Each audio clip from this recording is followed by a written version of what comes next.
আসসালামু আলাইকুম, স্বাগত জানাচ্ছি আরটিভির দুপুরের সংবাদে। আপনাদের সঙ্গে আছি আমি ফারিয়া শারমিন। রাষ্ট্র পুনর্গঠন ও গণতান্ত্রিক ব্যবস্থা প্রতিষ্ঠার জন্য রাজনৈতিক দল ও জোটগুলো নিজ নিজ অবস্থান থেকে ছাড় দেবে বলে আশা প্রকাশ করেছেন জাতীয় ঐকমত্য কমিশনের সহ সভাপতি অধ্যাপক আলী রিয়াজ।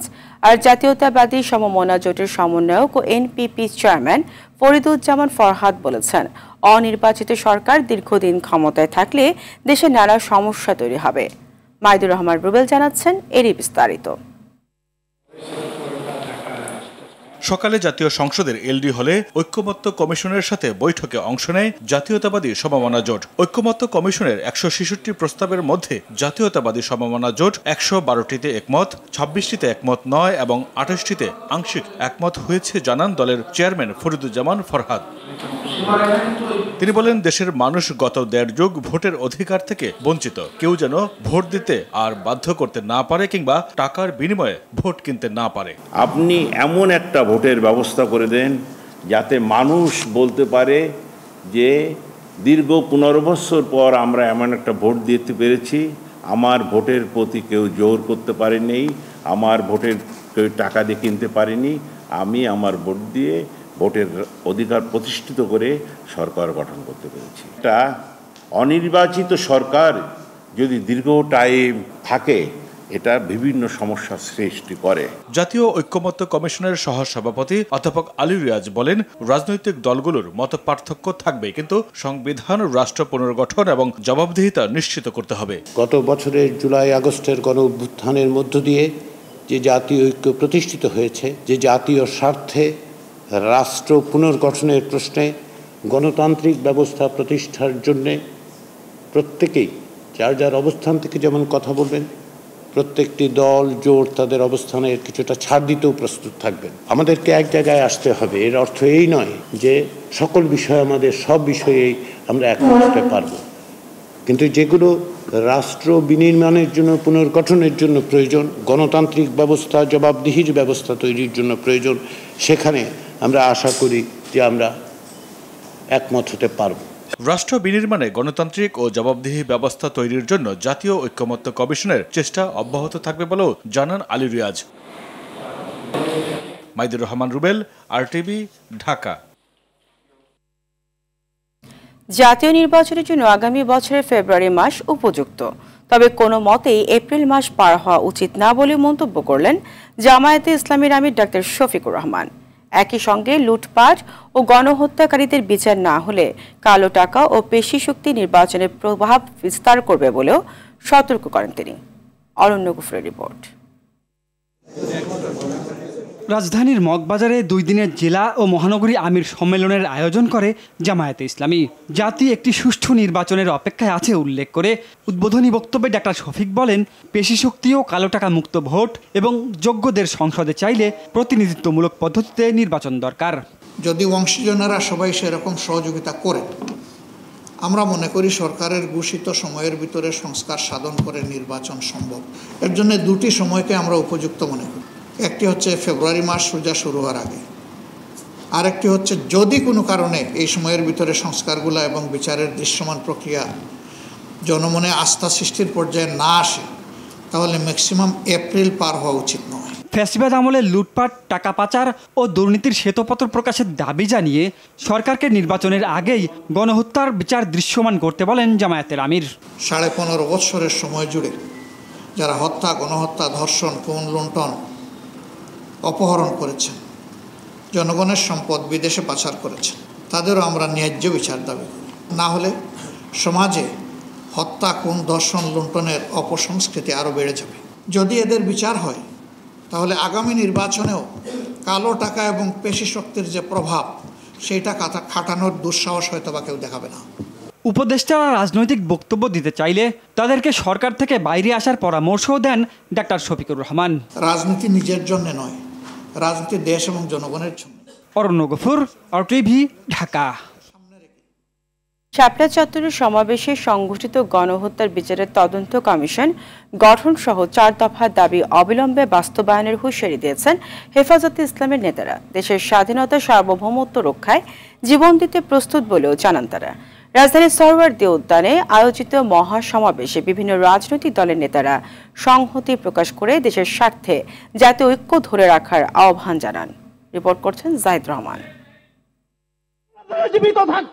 হেফাজতের নেতাকর্মীদের বিরুদ্ধে দায়ের হওয়া সব মামলা প্রত্যাহার ও শাপলা চত্বরে হত্যাকাণ্ড সহ সব গণহত্যার বিচার, সংবিধানে বহুত্ববাদের পরিবর্তে আল্লাহর উপর পূর্ণ আস্থা ও বিশ্বাস পুনর্বহাল, নারী বিষয়ক সংস্কার কমিশন ও এর প্রতিবেদন বাতিল, ফিলিস্তিন ও ভারতে মুসলিম গণহত্যা ও নিপীড়ন বন্ধে সরকারকে ভূমিকা রাখার দাবিতে এই সমাবেশের ডাক দেয় হেফাজতে ইসলাম।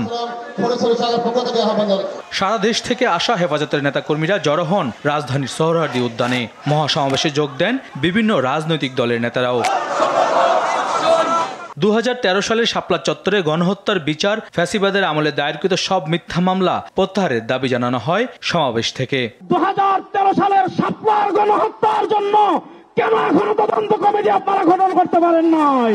বাংলাদেশ সরকারের কাছে বলবো, গত ফ্যাসিস্ট সরকারের আমলে যতগুলো মিথ্যা মামলা হয়েছে ওলামায়ে কেরামের নামে প্রত্যেকটি মামলা অনতিবিলম্বে প্রত্যাহার করুন।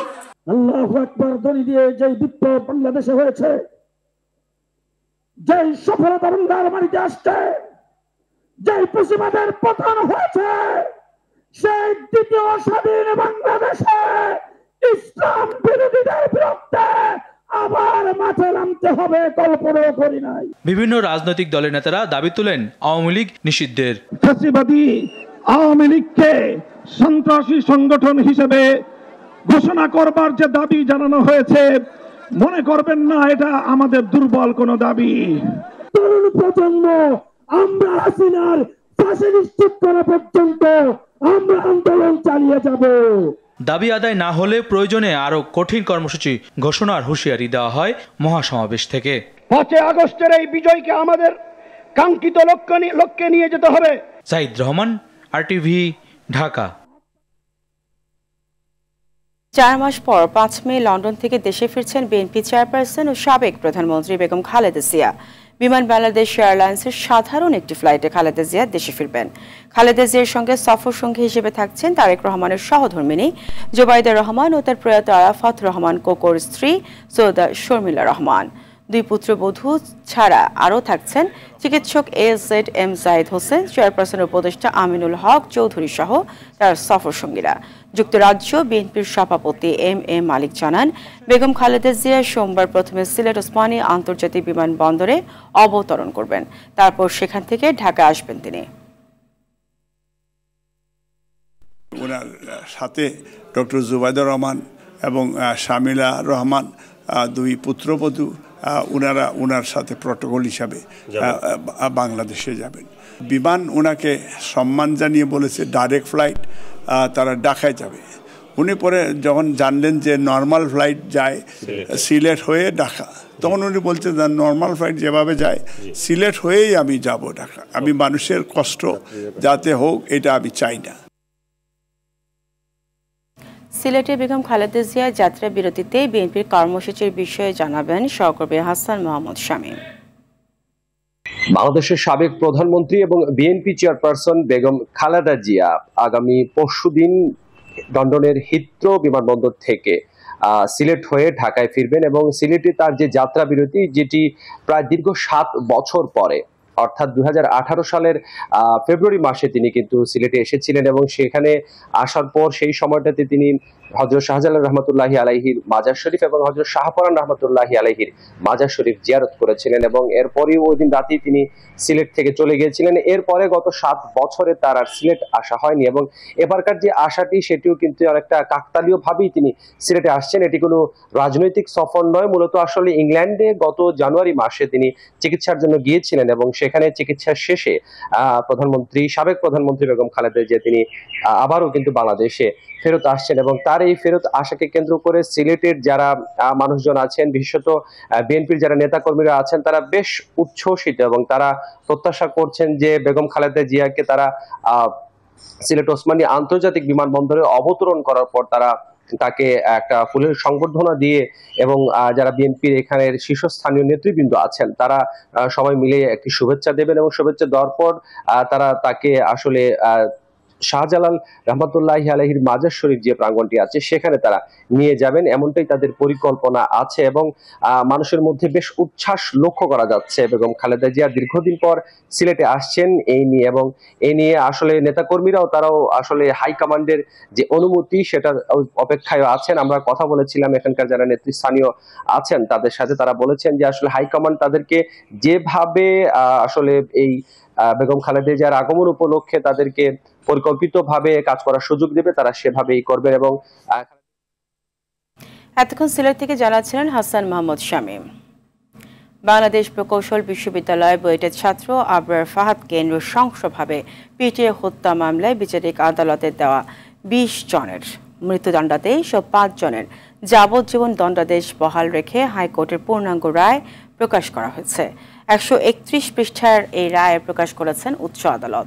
গত 16 মার্চ বিচারপতি AKM আসাদুজ্জামান ও বিচারপতি সৈয়দ এনায়েত হোসেনের হাইকোর্ট বেঞ্চ এই রায় দেন। 2021 সালের 8 ডিসেম্বর আবরার ফাহাদ হত্যা মামলায় 20 জনের মৃত্যুদণ্ড ও 5 জনের যাবজ্জীবন কারাদণ্ড দেন আদালত। বাংলাদেশ ও ভারতের মধ্যে অসম চুক্তি ও পানি আগ্রাসন নিয়ে ফেসবুকে স্ট্যাটাসের জেরে আবরারকে 2019 সালের 6 অক্টোবর রাতে ছাত্রলীগের এক নেতার কক্ষে নিয়ে নৃশংসভাবে পিটিয়ে হত্যা করে সংগঠনটির ক্যাডাররা। পরে রাত 3টার দিকে শেরে বাংলা হলের সিঁড়ি থেকে তার মরদেহ উদ্ধার করে পুলিশ।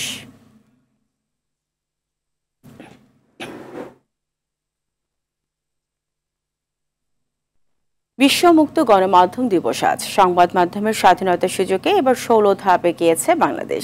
এতে করে সাংবাদিকতায় দেশ এগোনোর পথে, তবে প্রত্যাশিত গতিতে এগুচ্ছে না বলে জানিয়েছেন গণমাধ্যম সংস্কার কমিশনের প্রধান কামাল আহমেদ।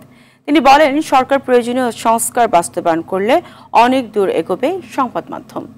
আলমগীর হোসেনের ক্যামেরায় আরও জানাচ্ছেন বিপুল দেবরায়।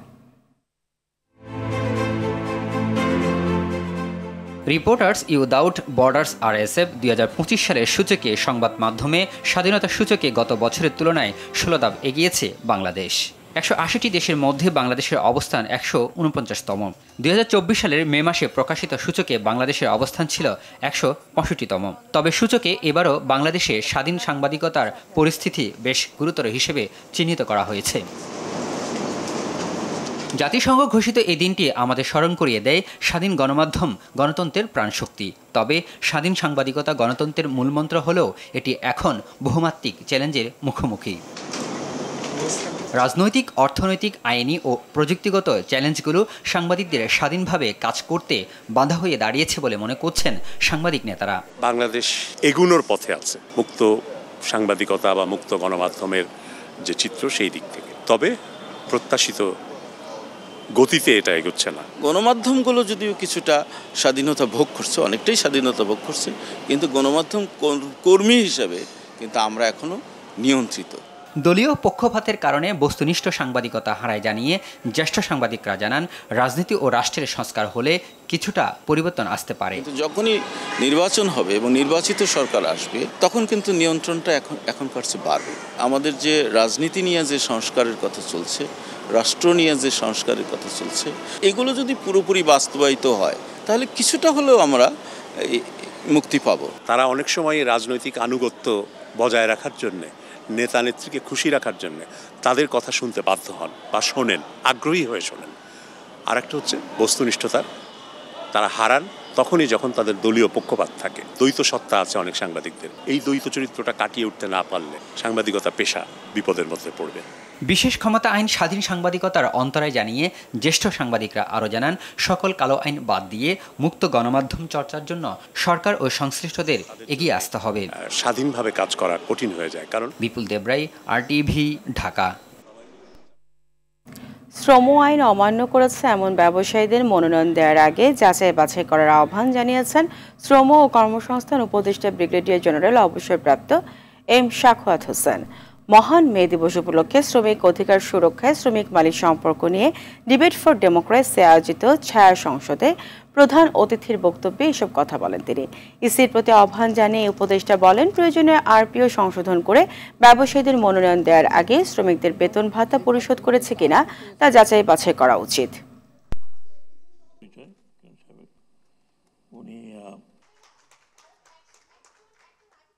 ব্যবসায়ী যদি তিনি নমিনেশন পান তাহলে তার আদিপান্ত খুঁজে দেখতে হবে কবে কবে তিনি শ্রমিকদের বেতন দিয়েছেন, বেতন বাকি আছে কিনা, বেতন ভাতা। রাজনৈতিক দলগুলোকে অনুরোধ করব যে আপনারা যখন নমিনেশন দেবেন please look into it. Election কমিশনেরও দায়িত্ব হবে সামহাও আরপিওতে পরিবর্তন আনা। আমি এনেছিলাম, ইলেকশন কমিশনেরও দায়িত্ব হবে সামহাও আরপিওতে পরিবর্তন আনা। এবং আই ইনসিস্টেড যে কোনো পার্টির সাথে মিনিমাম 3 বছর তিনি অ্যাক্টিভ না থাকলে তাকে নমিনেশন দেওয়া হবে না। সরকারি সফরে কাতার গেলেন বাংলাদেশ সেনাবাহিনীর প্রধান জেনারেল ওয়াকারুজ্জামান। আইএসপিআর থেকে পাঠানো এক সংবাদ বিজ্ঞপ্তিতে জানানো হয়েছে, সেনাপ্রধান কাতারের উদ্দেশ্যে রওনা দিয়েছেন আজ। সফরকালে তিনি কাতারের সামরিক ও বেসামরিক উচ্চপদস্থ কর্মকর্তাদের সাথে সৌজন্য সাক্ষাৎ এবং সামরিক বাহিনীর সংশ্লিষ্ট দ্বিপাক্ষিক সহযোগিতার লক্ষ্যে মতবিনিময় করবেন।